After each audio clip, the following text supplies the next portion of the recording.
Hi, hello guys. Welcome to my YouTube channel, Captain Alas YouTube channel. May short tutorial video tayo guys na baka makatulong sa inyo. Pero bago natin simulan yung ating tutorial vlog, kung di ka pa nag-subscribe sa channel ko, kindly subscribe my YouTube channel, Captain Alas YouTube channel.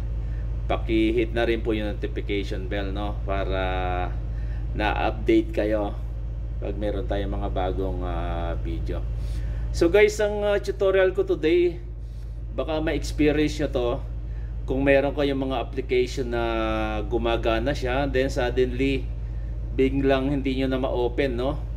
Actually, nag-search din ako sa YouTube, and then marami ako nakita ron, i-uninstall mo, ganon. Pero wag nyo munang gawin yon guys, no? Kasi kung gumagana na siya dati, tapos biglang ayaw na mag-open. So ganun kasi nangyari sa akin, na gumagana siya tapos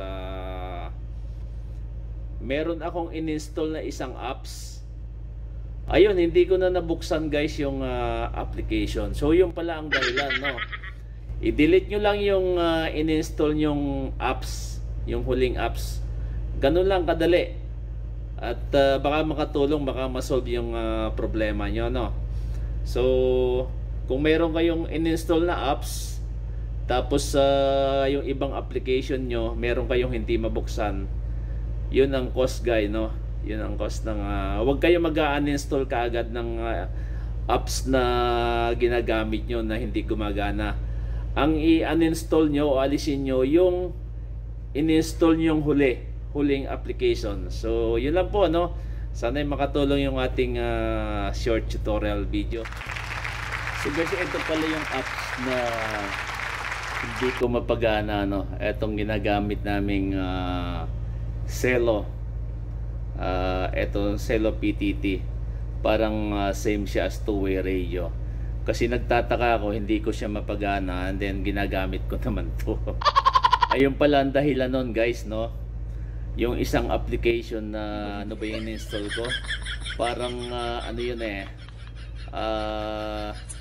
picture enhancement, may nakita lang ako. Halimbawa yung picture mo kung babatayin mo, yun hindi ko rin naman nagamit dahil may bayad. So yung pala ang dahilan kaya hindi gumana yung application ko. Kaya baka mangyari sa inyo guys, no, sa mga gumagamit ng Celo or kung anumang apps ang hindi gumana, ganun lang gawin nyo. Baka ang dahilan is yung apps na huli nyong ginamit. Yun. Huli nyo palang in-install. Tanggalin nyo lang yung guys, then i-open nyo ulit yung apps na hindi gumagana. At thank you for watching my tutorial video. See you, bye bye.